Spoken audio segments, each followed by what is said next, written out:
నమస్తే and welcome to hit TV. Arunachal Pradesh కి ముఖ్యమంత్రిగా మూడోసారి ప్రమాణ స్వీకారం చేశారు పేమా ఖండు. ఇటీవల జరిగిన అసెంబ్లీ ఎన్నికల్లో బీజేపీ క్లీన్ స్వీప్ చేసింది.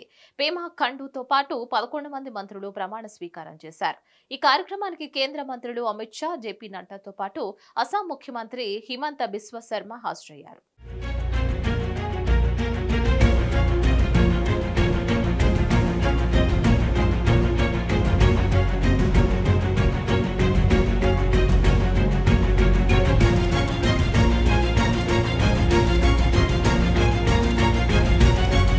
అరుణాచల్ ప్రదేశ్ సీఎంగా పేమా ఖండు ప్రమాణ స్వీకారం చేయగా డిప్యూటీ సీఎంగా చౌనా మీన్ బాధ్యతలు తీసుకున్నారు. 60 అసెంబ్లీ నియోజకవర్గాలున్న అరుణాచల్ ప్రదేశ్ లో బీజేపీ 46 చోట్ల విజయం సాధించింది. 2019 అసెంబ్లీ ఎన్నికల్లోనూ అక్కడ బీజేపీని ముందుండి నడిపించారు పేమా ఖండు. అందుకే ఆయనకు మరోసారి సీఎం పదవిని అప్పగించింది బీజేపీ హైకమాండ్.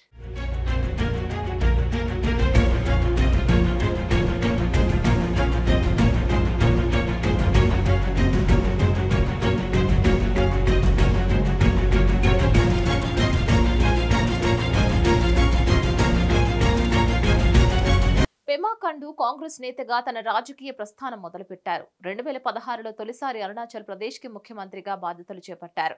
అప్పటి వరకు సీఎంగా ఉన్న నబత్ తుకీ స్థానంలో ఖండు వచ్చారు. ఆ తర్వాత అక్కడి రాజకీయాల్లో నాటకీయ పరిణామాలు జరిగాయి. ఆపరేషన్ లోటస్ కారణంగా ఖండుతో పాటు ఆయన వర్గంలోని 43 మంది ఎమ్మెల్యేలు కాంగ్రెస్ నుంచి బీజేపీ మిత్రపక్షమైన People's Party of Arunachal Pradesh లోకి వెళ్లిపోయారు. కానీ అక్కడ సస్పెన్షన్ కి గురయ్యారు. మెజార్టీ నిరూపించుకోవాల్సి ఉంది. ఇక ఆ తర్వాత కూడా ఊహించని పరిణామాలు జరిగాయి.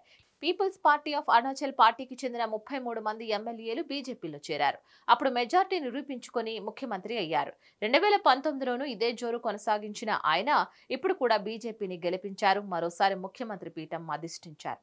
మరిన్ని అప్డేట్స్ కోసం please like, share and subscribe to hit TV.